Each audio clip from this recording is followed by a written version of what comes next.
It's not much further now. The path seems well kept. Do you and the villagers often come this way? Only me. Once every new moon without fail. It is my duty both as village elder and Walius's descendant. But surely no one blames you for what happened. Why should you bear the responsibility alone? You misunderstand. I do it because I want to. To show him that he isn't alone, and that there are still some of us who would see an end to his suffering. Suffering you will soon witness with your own eyes.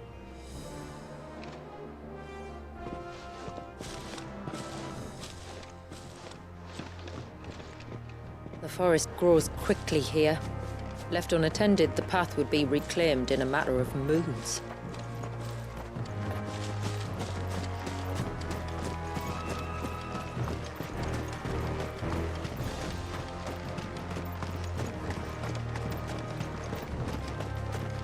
Does the light point the way to the child? It does indeed.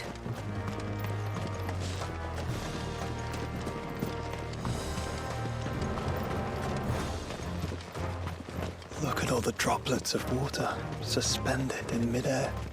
Where they have remained untouched by time for 80 summers. It's not right.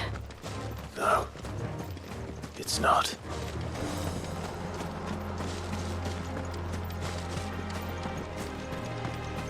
There. Up ahead.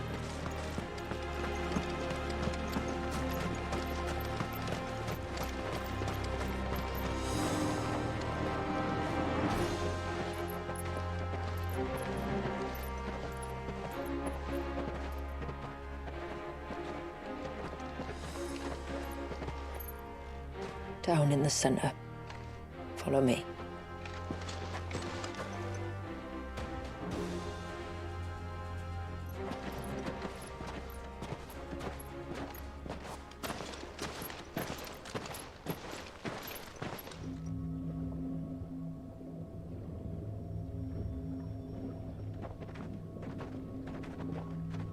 He's still primed. I'll never forget my first priming. The fear. And I was old enough to understand what was happening. One can only imagine how this poor child felt. He is the victim of an unforgivable sin. Committed by people who saw him as nothing but a means to an end. He must be so frightened.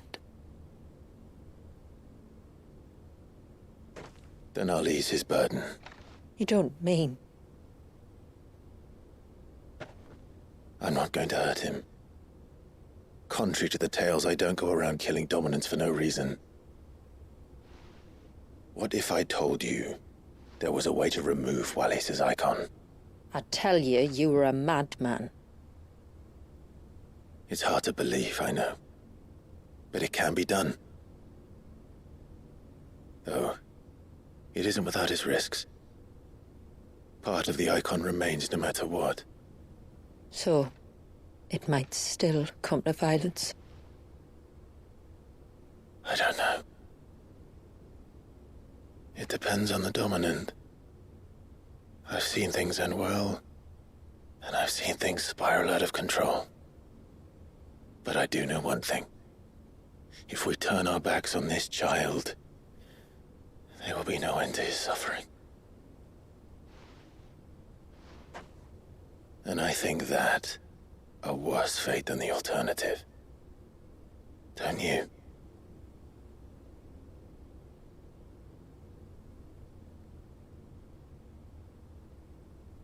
Very well. Do what you must. And whatever happens, I will own the consequences.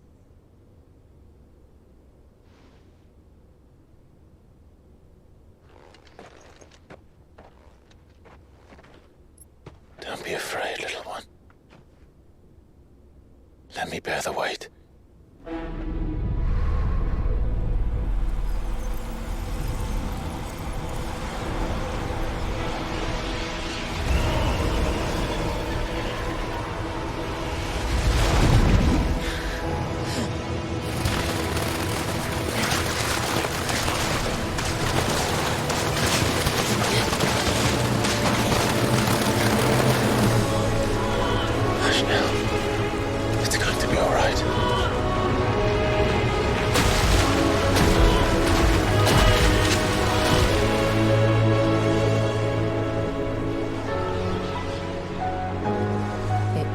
Is it done?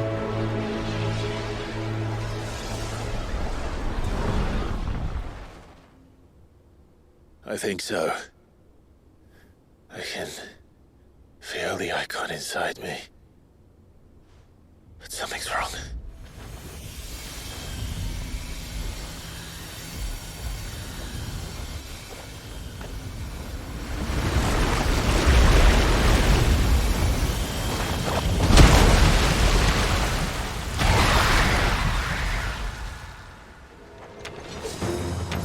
He wasn't just afraid. He was angry. All right. Let's see what you've given me.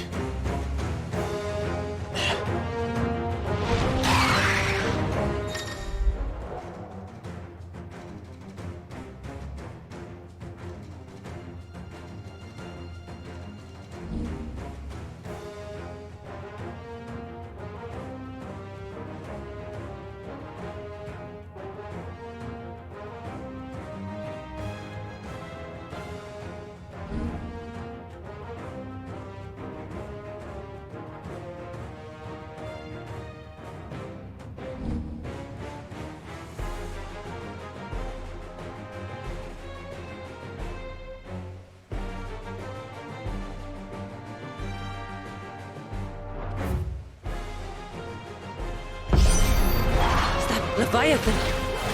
No, just an eggy. But a formidable adversary nonetheless.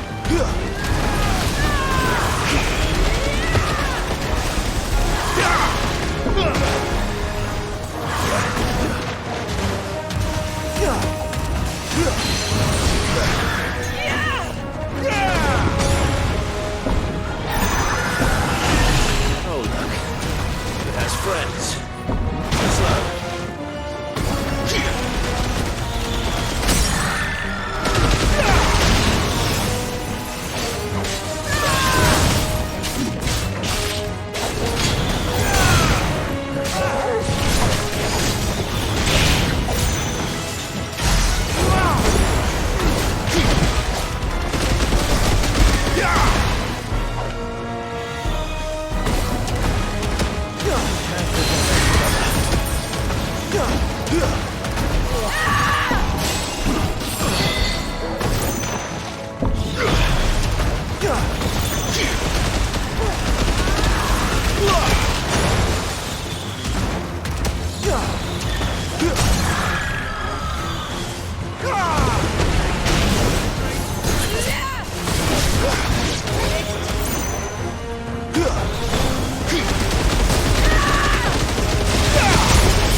Is everyone all right? He seems calmer now. You said Walius was frozen in time. But he knew we were here. How? I don't know. He's never reacted to anything or anyone. Until now. The child has been bound for nigh on a century. If he has been conscious from the first, we must remove the seal at once. It's not that simple. I wish it were, but there's more to this tale. It would be better if I explained back at the village. I see. Then let's return before it gets dark.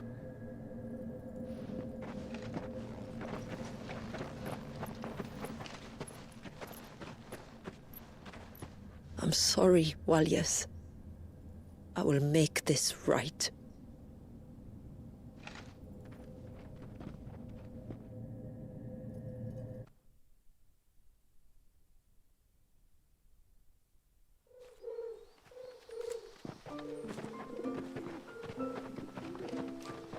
So, part of Leviathan is inside you now, is it?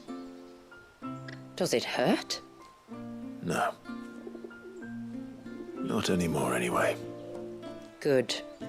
Because I still have need of your strength. If you want to know the rest, we should head to the Witten Hall. Of course.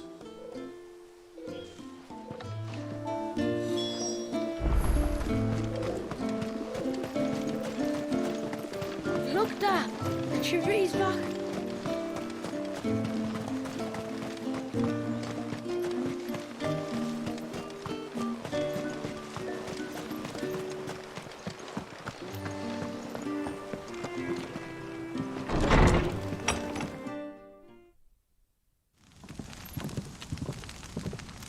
To understand the spell which binds Walyas, you must first know who we are, and what drove my forebears to commit such an atrocity.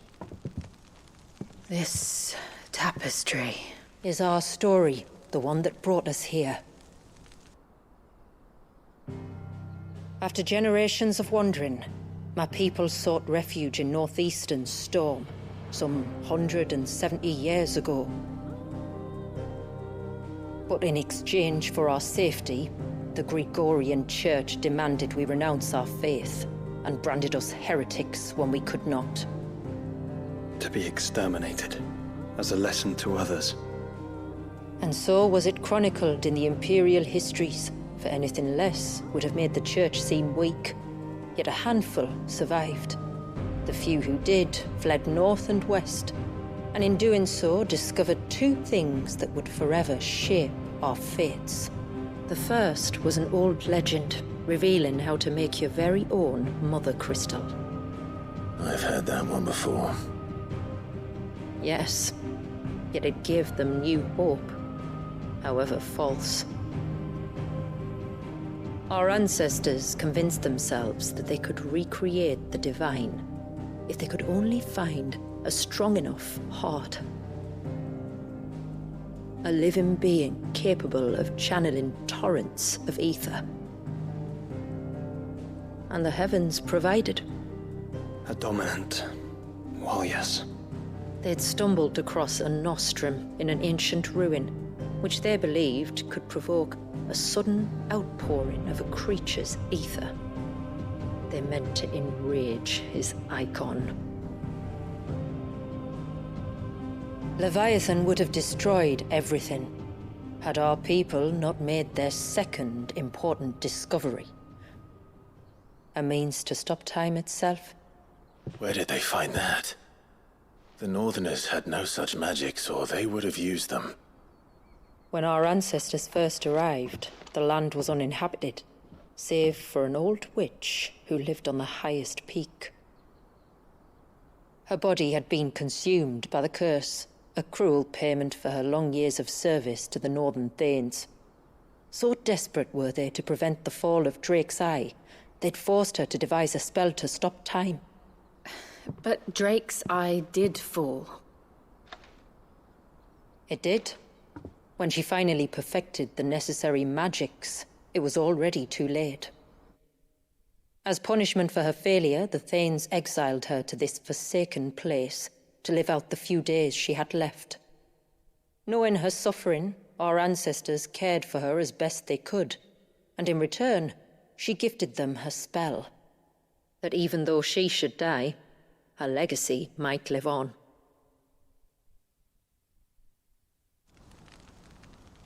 So armed with both the knowledge of the ancients and the secrets of time, our ancestors settled upon an ambitious plan.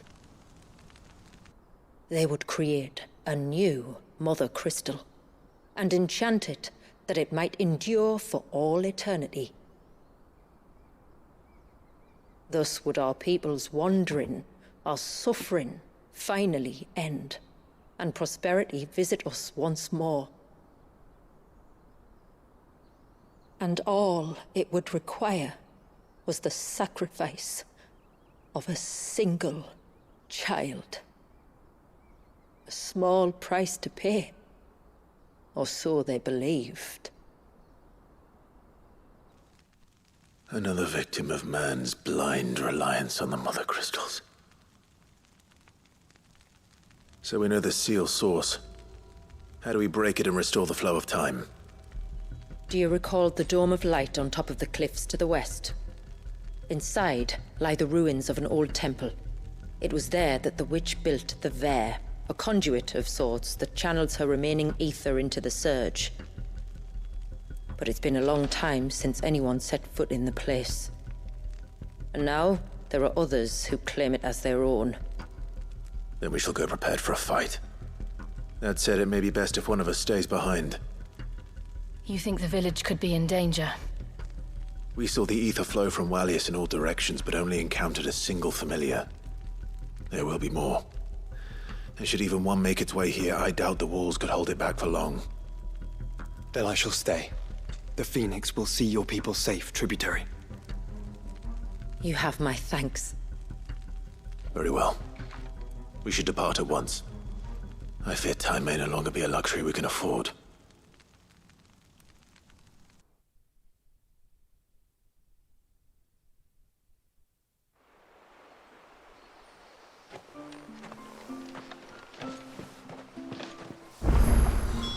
The Vare is not easy to find. We must first head north, and then west, deeper into the forest.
No sign of the child.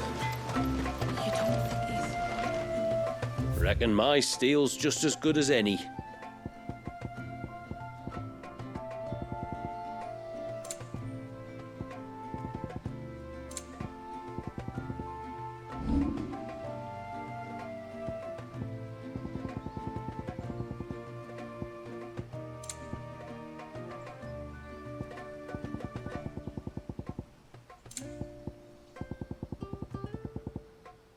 Till next time, then.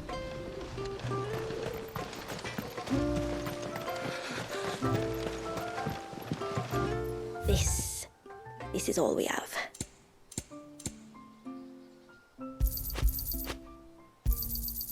May it serve you well. Then I bid you good tide.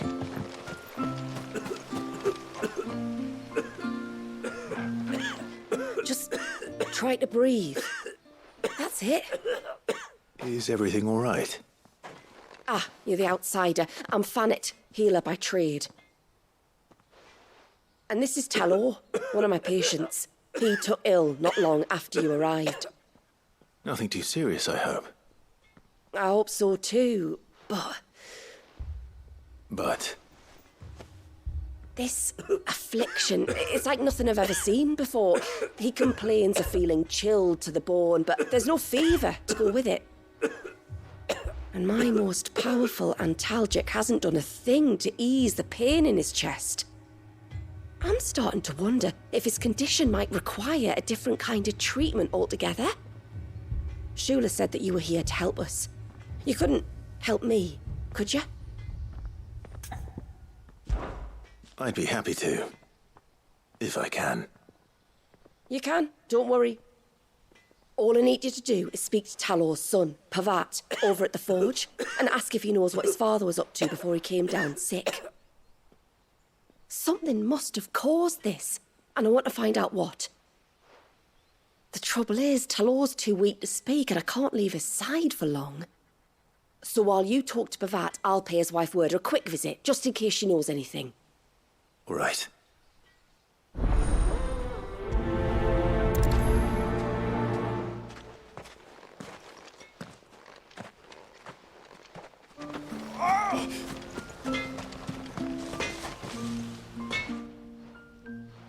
Oh, do you need something? I do, though not from the forge. Fannet asked me to speak with you. She's looking into the cause of your father's illness and wondered if you could shed any light on the matter. I see. Sorry. She shouldn't have dragged you into this. It's no trouble, really. Tell me, did your father do anything out of the ordinary before he fell ill? Not that I know of. But then I hardly see him. He's always out and about, like. Well, at least he was. Suppose he might have been a bit more fidgety than usual, but apart from that... When you say out and about, where does he usually go? Just round the village. Wanders over to Blazier's place most days. He's a fisher who lives on the other side of the fount. They're old friends. Maybe he knows something I don't. Maybe. I'll go and speak with him.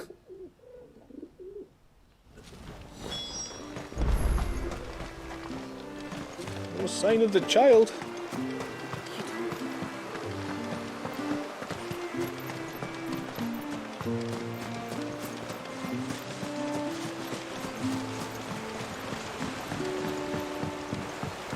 My lord, may I speak with you a minute?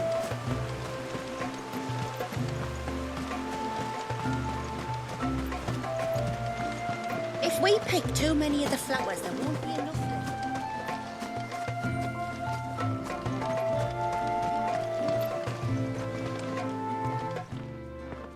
Greetings, stranger. What can I do for you? Your name is Blazier, is it not? Pavard tells me you're a friend of his father's, and that the two of you may have spent some time together prior to his illness. His illness? Talor's never been ill a day in his life. I don't know why he'd start now. Oh, Fanny doesn't know either. It was she who asked me to look into his recent behavior on the off chance it might explain how his condition arose. Oh, I suppose there was something that struck me as a bit odd.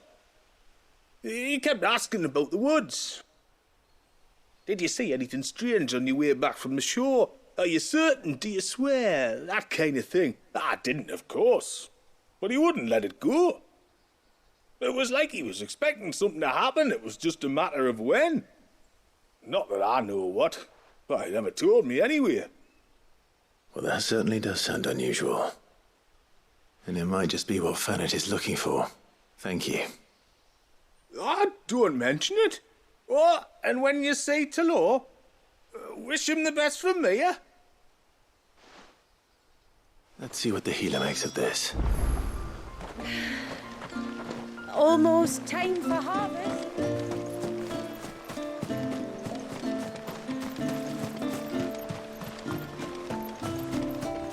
O ceaseless rill, guide thy bounty.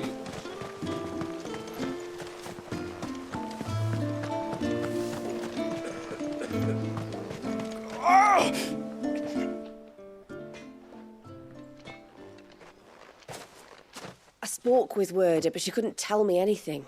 Did you have any better luck? Nothing conclusive. But there was one thing. Blazier, the fisherman, told me that Talor had taken a sudden interest in the forest of late.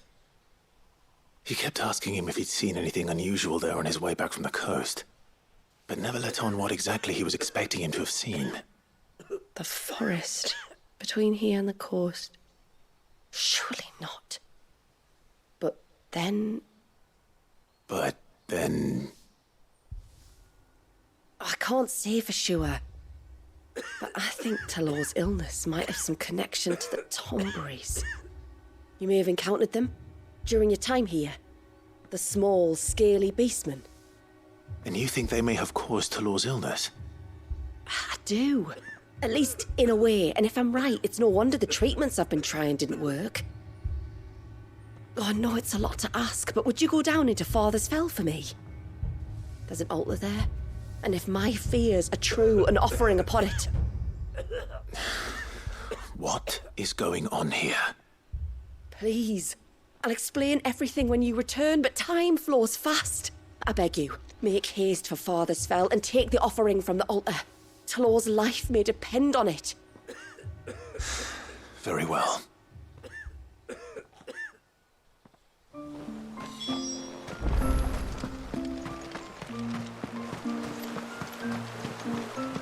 Bastard things. Oh, I never should have let him go alone. Hail, stranger. Are you a rider by any chance?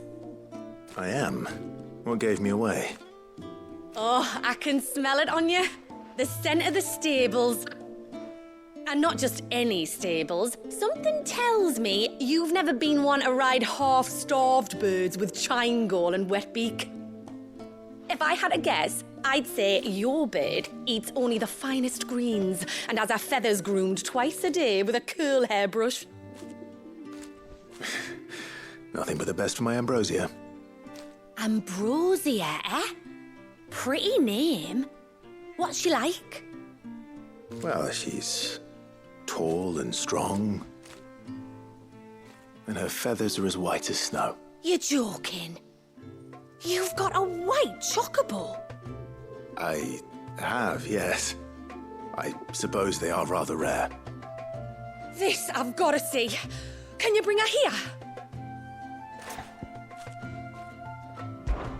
I would if I could, but I doubt Shula's skiff could hold her. Me dad's got a boat. And he's ferried chocobos before. You could get him to bring her. It'd be perfect timing and all. He's preparing for a trip beyond the wall as we speak. I'm sure he'd help you if you asked. He would. Well, I don't suppose it would hurt to have Ambrosia around. All right then. Where could I find your father? He'll be in the storehouse on the other side of the brook. Tell him Manda sent you.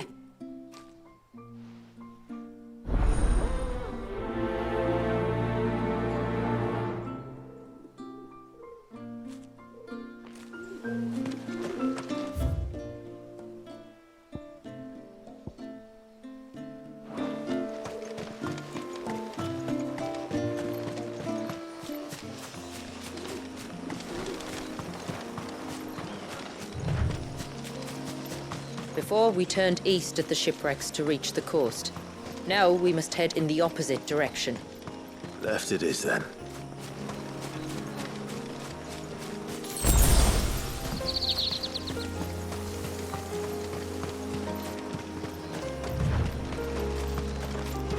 If there's one thing I know about beastmen, is that they love to hide in the dark.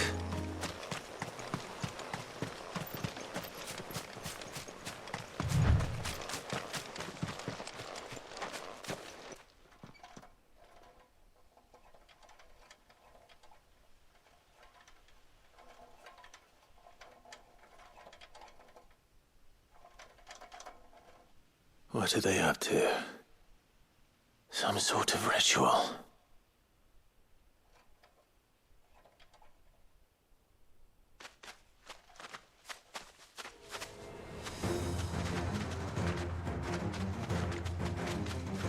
Sorry to disturb you.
Let's see what's on this altar then.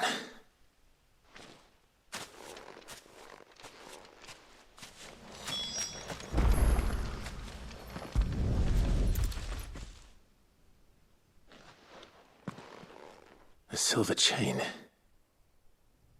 I doubt the Tombries made it. This must be what Fennec was talking about.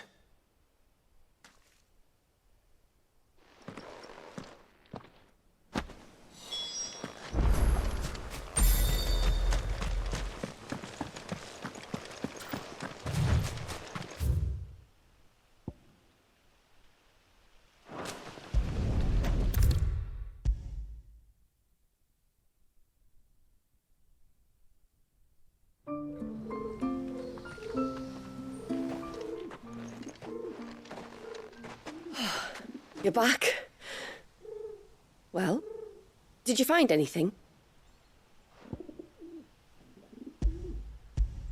I did. This silver chain.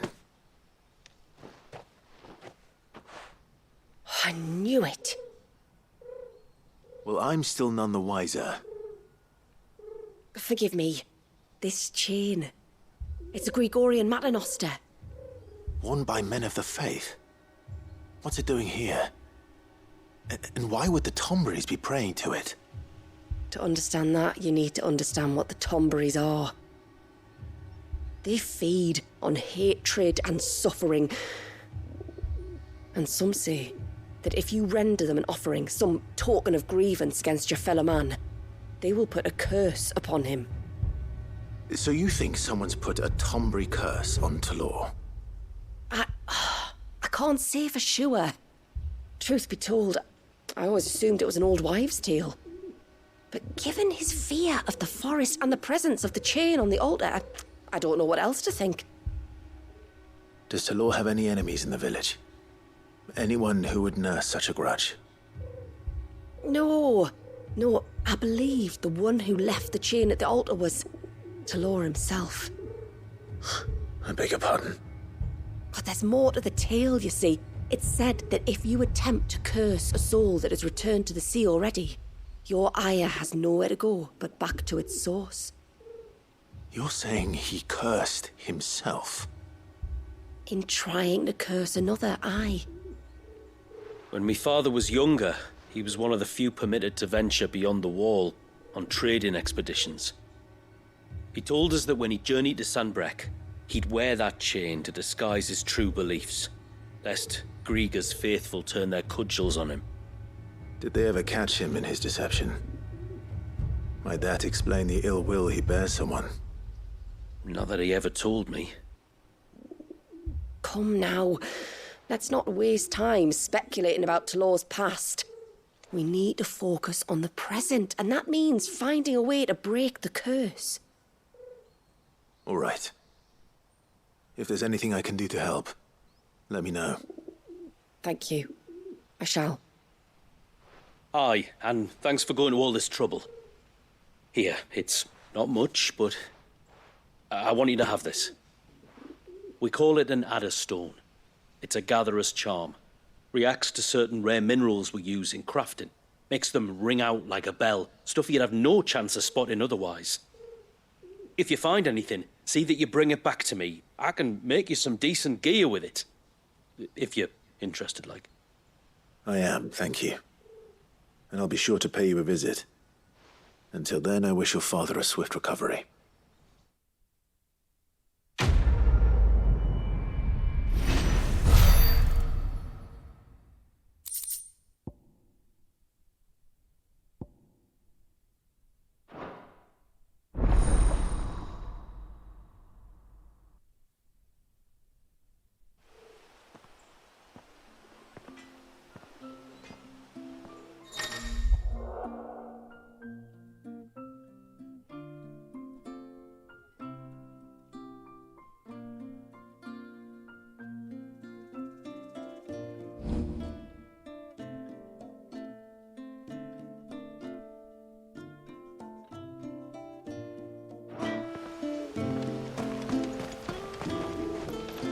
Reckon my steel's just as good as any.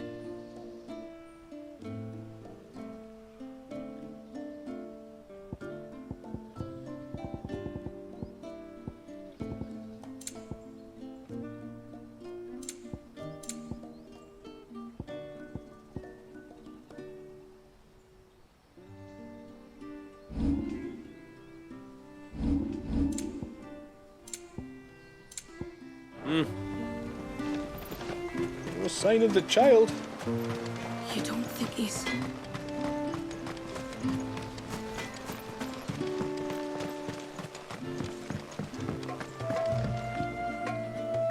You one of the outsiders, then?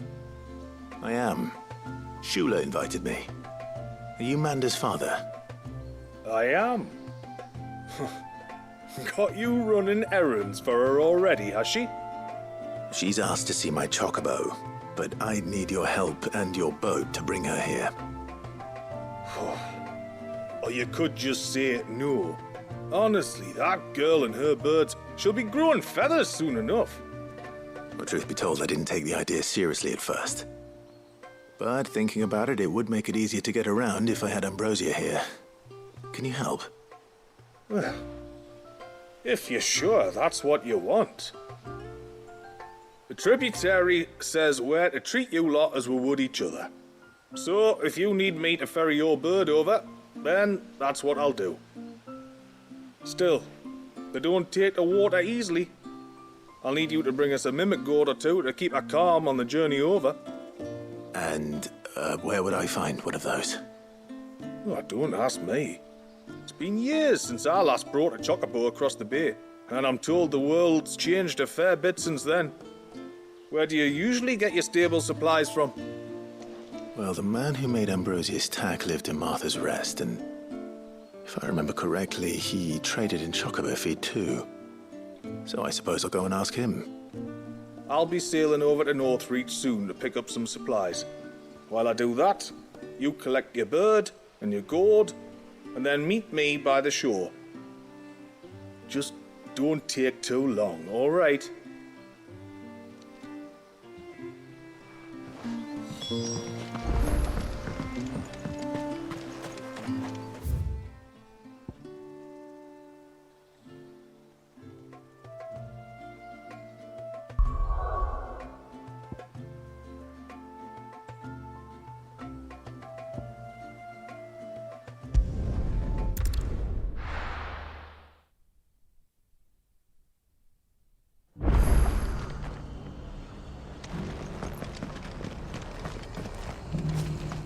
Look, Daddy. Shining so brightly. Isn't it pretty? We've got a few rooms going spare now. You want a bed for the night? Speak to Martha. I remember you. You're the one who saved Whiteheart. How's the old girl doing? She's very well. Thank you. Oh, don't thank me. You're the one who saved her. Anyway, what brings you to the rest today? I was hoping to purchase a mimit gourd. And I thought you might be able to tell me where I could find one. Oh, reckon I could do better than that. Just so happens, I've got a whole cartload of the blasted things. Not a buyer in sight. Really? Aye, you'd be doing me a favor taking a few off my hands before they turn to mush.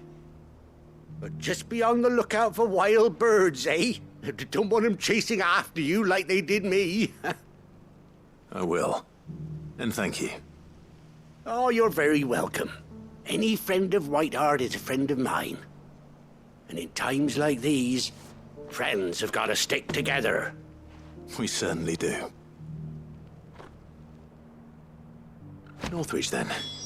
Wouldn't want to keep Mander's father waiting. Oh, this guy can fuck right off.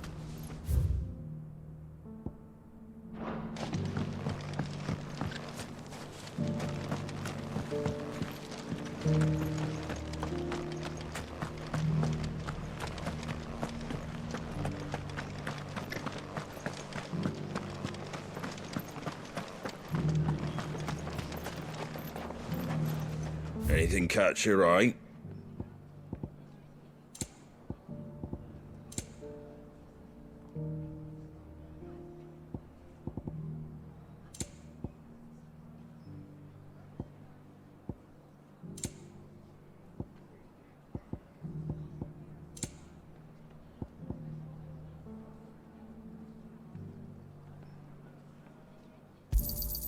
There you go.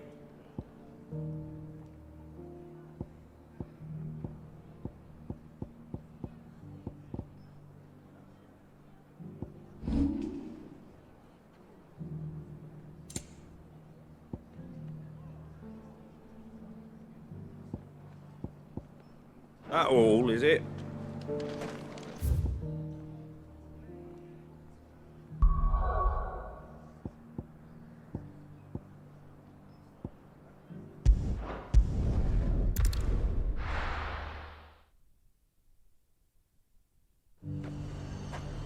The garrison said they'd take another 100. And how might I help the garrison today?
Ah, there you are.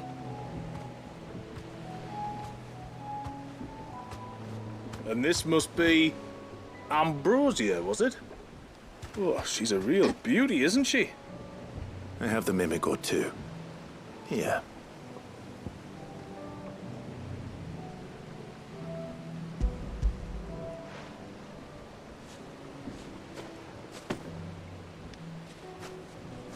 Thank you kindly. Soon as she's gobbled this up, we'll set sail.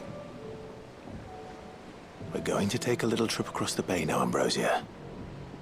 Don't worry. You'll be all right.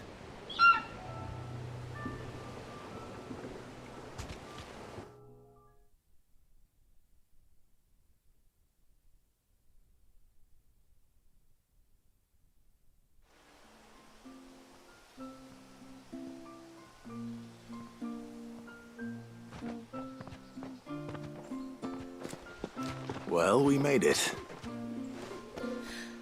You didn't all? She is as white as snow. You're beautiful, aren't you, girl? Brave, too. She was calm as you like on the journey over.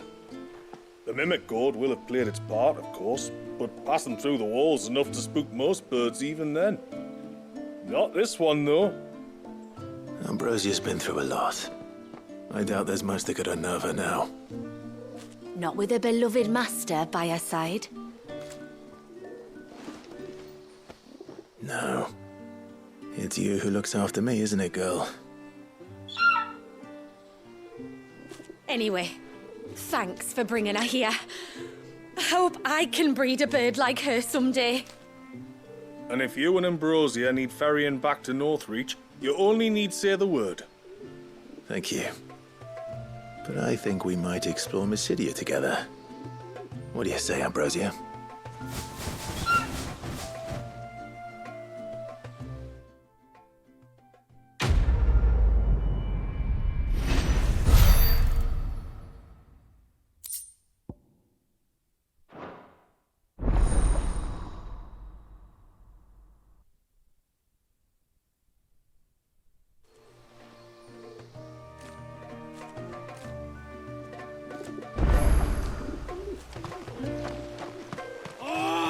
I should have let him go alone.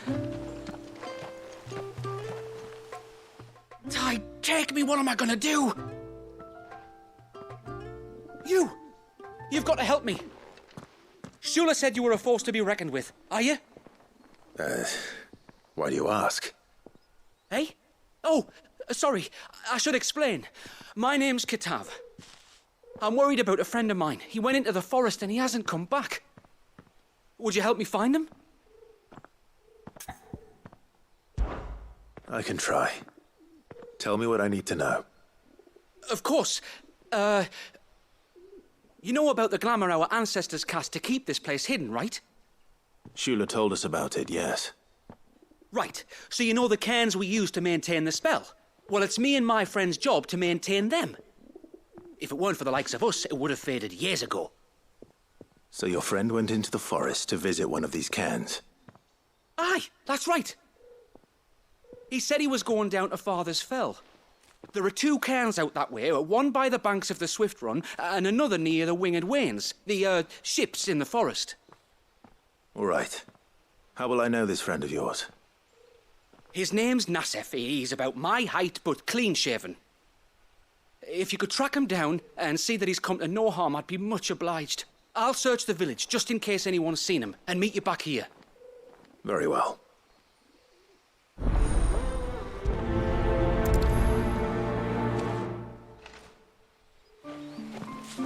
One came by ships, another by the river. Better get moving.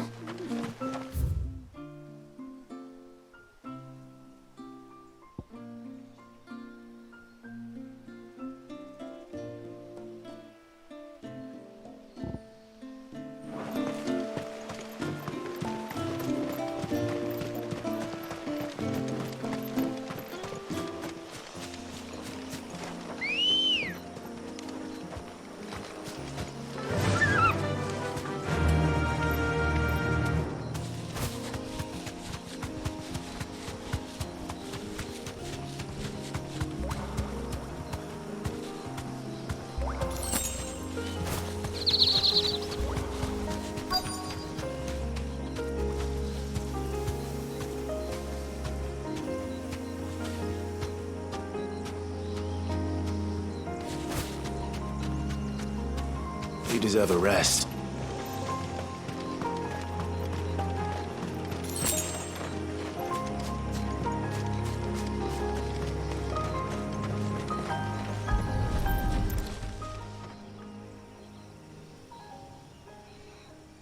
Well, here's the cairn.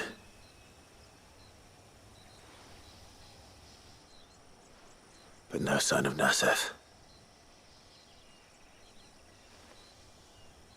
To the riverbank, then.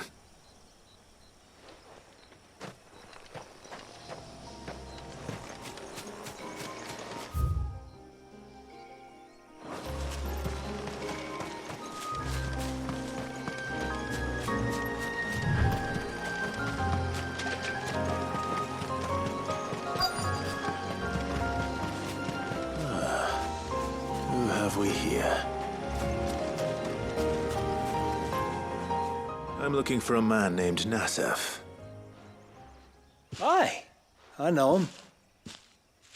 Takes care of the cans. Wait, you didn't think I was him, did you? Sorry, mate, I'm just out to gym myself a few ibexes. What do you want with the lad, anyway? His friend, Katav, asked me to look for him. Apparently he ventured out to work on one of these cairns and didn't return. Well, that is a worry. You're a hunter, yes? You must know the woods as well as anyone. Can you think where he might have gone? There's a bridge further down the path. Blasted thing got washed away a few moons back. Our carpenter only recently had time to rebuild it. But if I remember rightly, there is another cairn on the far side. Maybe he decided to visit that one while he was here. Maybe. It's worth a look, certainly. Thank you. Don't mention it. I'll keep an eye out too. Perhaps he just got delayed or something. Let's hope so.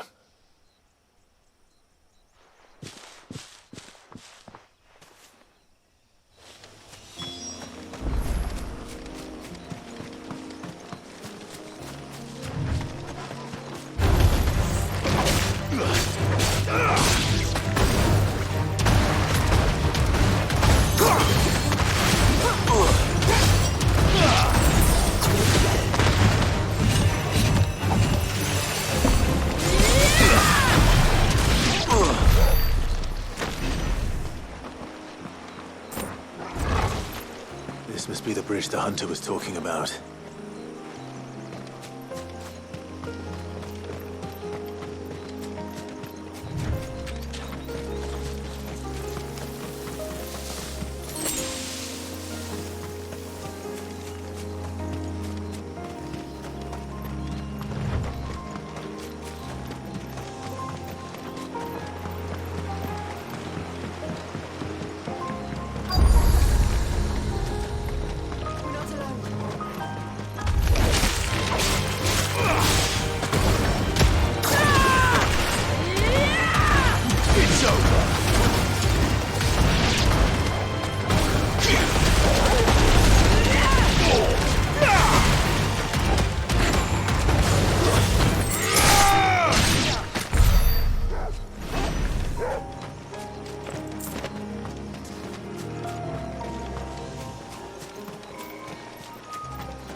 Hold on!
Oh, thank you.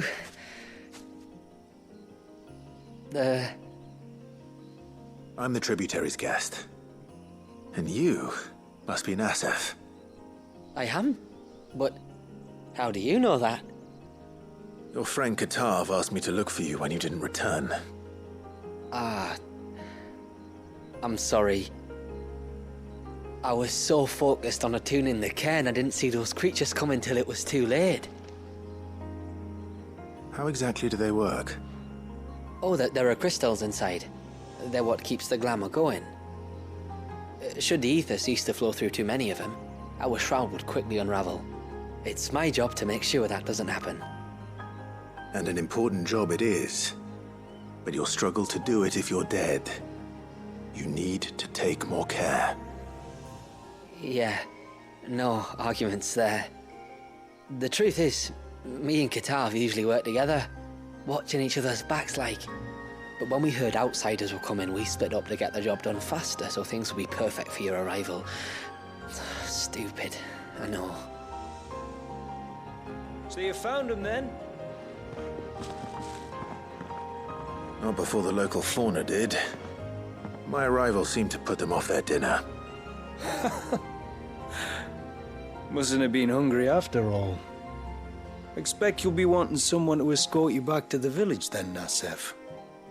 Woods are full of nasties today. When you're next in Haven, be sure to come and see us. You saved my life. It's only right I repay you. If you insist. Take care now.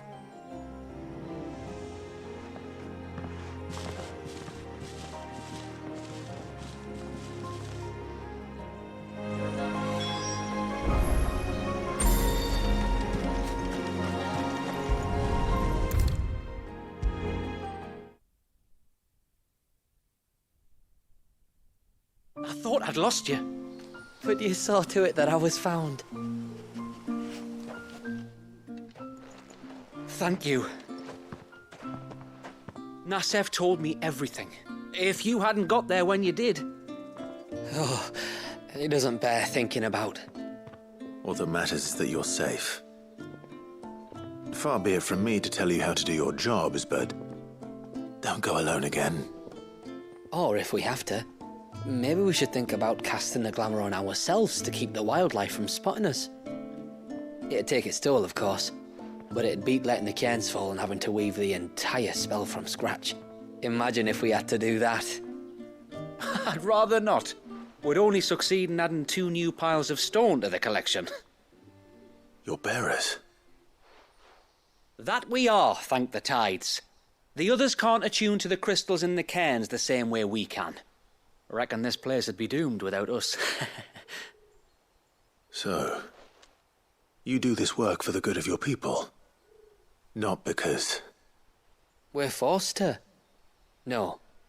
From what I've heard of the way things work on the outside, we were truly blessed that our rain fell here in Mysidia. Our people are few enough as it is. If we started turning on each other, kin against kin, over nothing but a stupid accident of birth, our days would be numbered. They would. Anyway, all's well that ends well, eh? Thanks to you, both of us lived to keep this place hidden another day.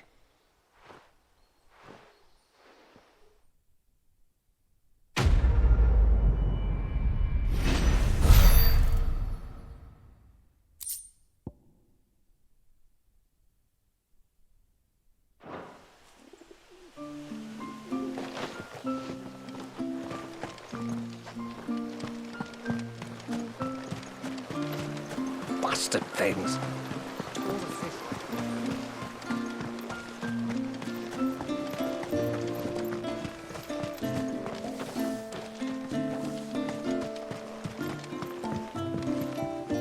When you've decided what you want, just let me know.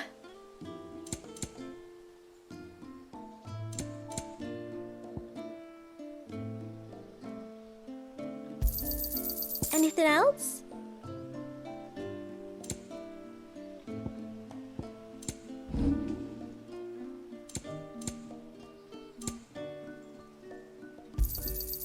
May it serve you well.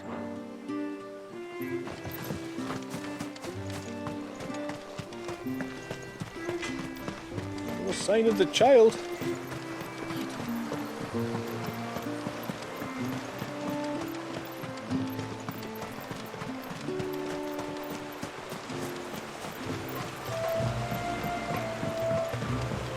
My lord, may I speak with you a moment? There is a matter with which I would beg your aid. Of course, what is it? Please, not so loud. Something serious, then? Yes. I think we might have company. I was passing by the low gate when I saw a figure moving among the trees up on the cloak. At first, I thought it must have been you or your brother, so I didn't say anything, but the more I think about it, the more certain I am that the figure looked familiar. Then you're sure it wasn't one of the other villagers? Positive. I think it was someone from outside the wall who has found his way inside. Of course, it could just be my imagination playing tricks on me. I only caught a fleeting glimpse, and it might have been you or your brother. But if it is who I think it is, we cannot allow him to leave now that he knows we're here. Would you go and see? Oh, he won't try to hurt you, believe me. Given what lurks in the forest, the only one likely to get hurt is him. Very well. Whether the man you saw is who you believe him to be or not, we need to know. It may yet be someone else entirely. Someone who means your people, or my people, harm. Perhaps. Just promise me that if you do find someone up there... Don't worry.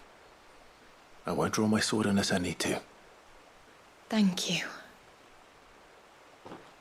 Yamila, this man you saw, might he be the customer you told me of? I fear so. The customer? I'll explain later. Come on.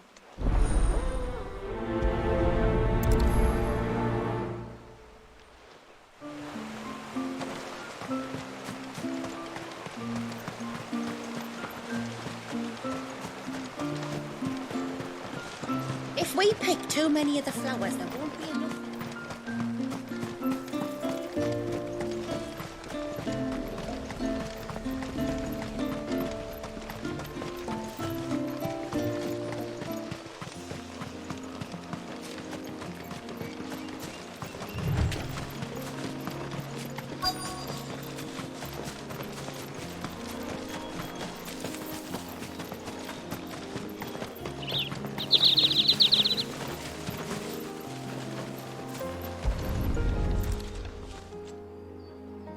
bottle. Breath of the Arbor. Perfume from Sunbrag. Looks expensive, too. Who's there? Stop!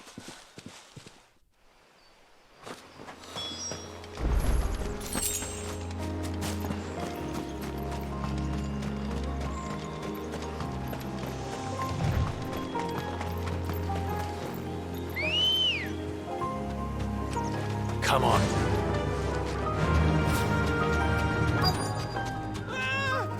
No! No! Hang on! I'm coming!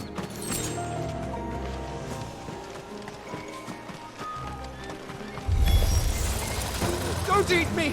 I'll give you that one, I swear! Stand back. I'll handle this. How did you...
Are you all right? I'm more than all right. I'm saved! Oh, I could kiss you! Maybe you should introduce yourself first. Hervey! I knew it was you. What are you doing here? I came to see you. Oh, my little canary, it's been so long. Thank you for saving him and sparing him. Who is he? Hervey, one of many clients from my employment beyond the wall. One of many clients? We spoke every night of our plans together. Whispered songs of love into each other's ears. And then you upped and vanished without so much as a word. I left you a note, didn't I? I told you I was sorry, but that we could never be together. That I could never abandon my family. And I told you not to look for me. How did you even find this place, anyway? The flame of your love was as a beacon in the night that guided me to you. Hervey.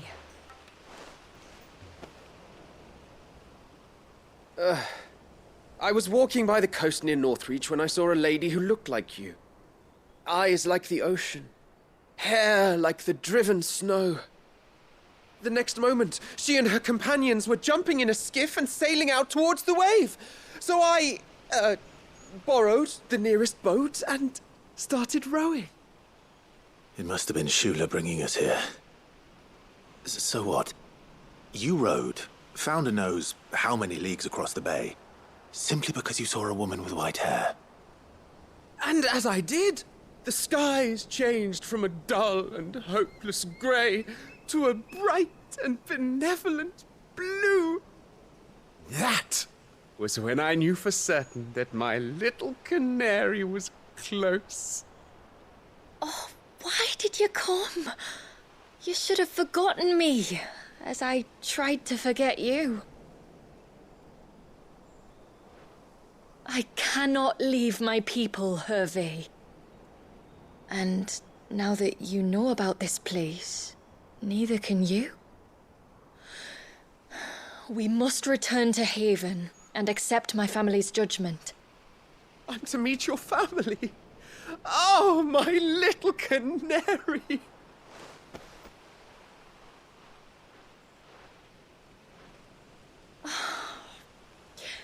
Please, come and see me later. You did as I asked, and you must be rewarded for it. But first, follow me, Hervé. To the end of the world and beyond.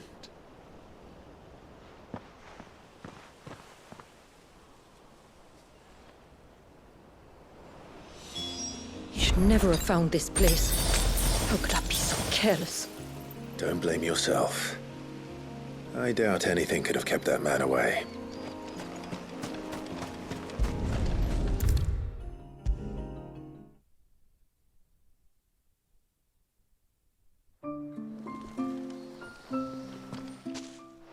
Forgive me. There's nothing to forgive. You two met at the Vale, I take it. When I worked there, yes. To earn the coin that my people need to survive. Though Mysidia is our sanctuary, there are certain necessities that it cannot provide.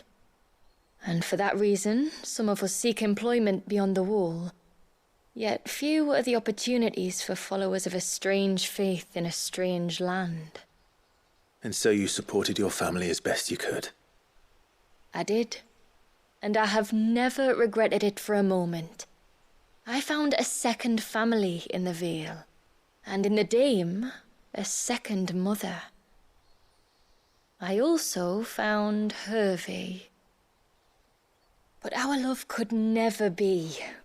I knew that if I revealed my secret to him, I would be putting my people in danger. But that if I did not, I would be living a lie, unable to return home. What will happen to him now? Since our people settled in Mysidia, uninvited visitors have been few and far between. But not unknown. Explorers, survivors of shipwrecks, none lasted long. I see. That was before my time, you understand.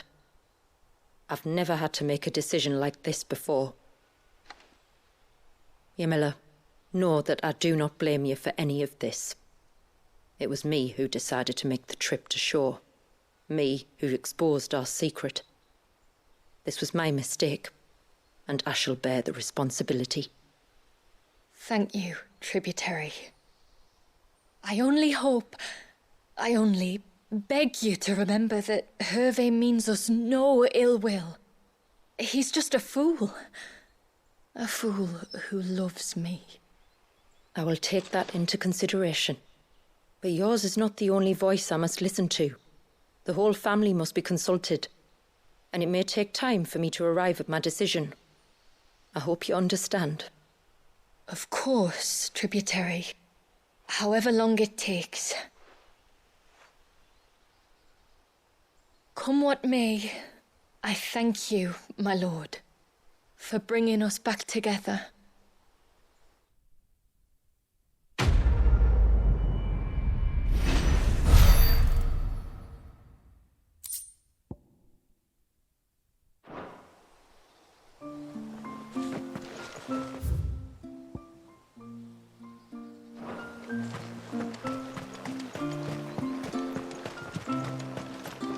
No sign of the child.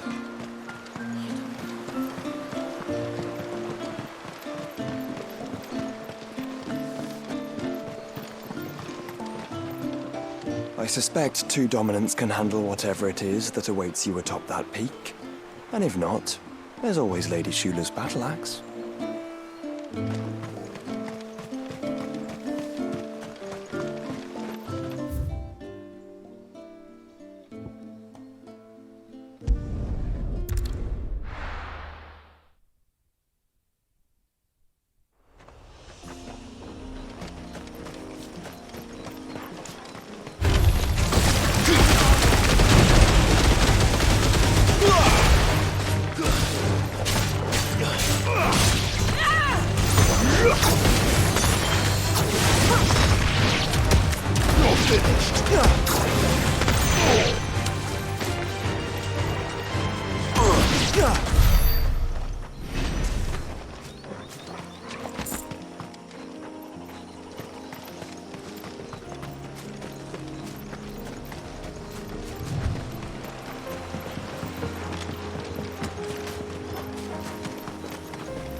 There's a large gate up ahead, and beyond it, a cluster of ancient ruins. The temple, or the Heir of Powers as my people call it, can only be reached by passing through them.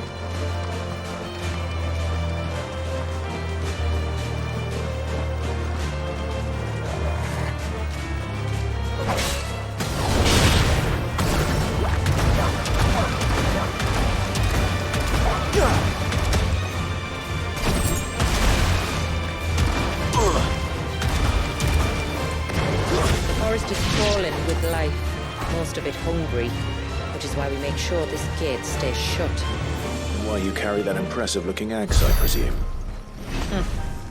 Noticed her, have you?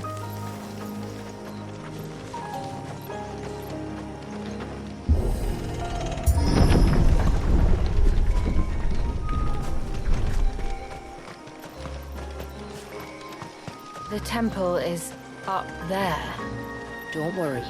Those cliffs aren't the only way to the top. Careful.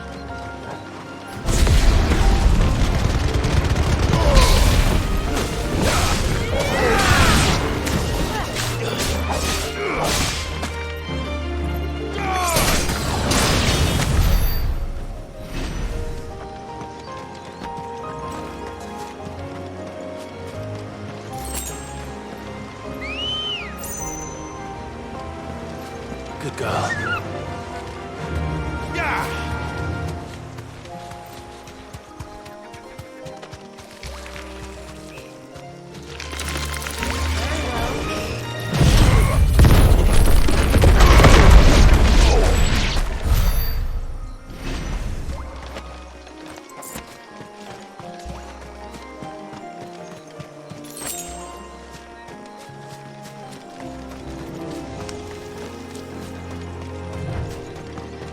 Are these the ruins?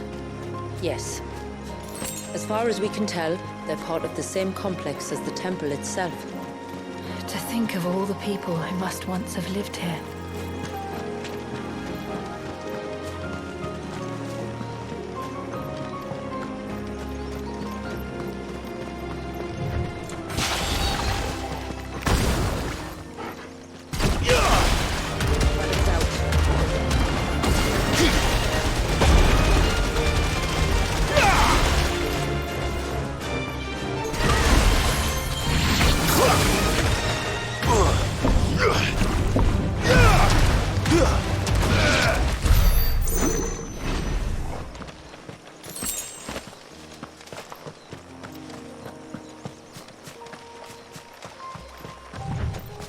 Is that beast rigging?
Seems like it isn't only Haven's blacksmith that has an appetite for these things.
These remind me of home. You're from the north, then? Yes. And no. I see.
It's over.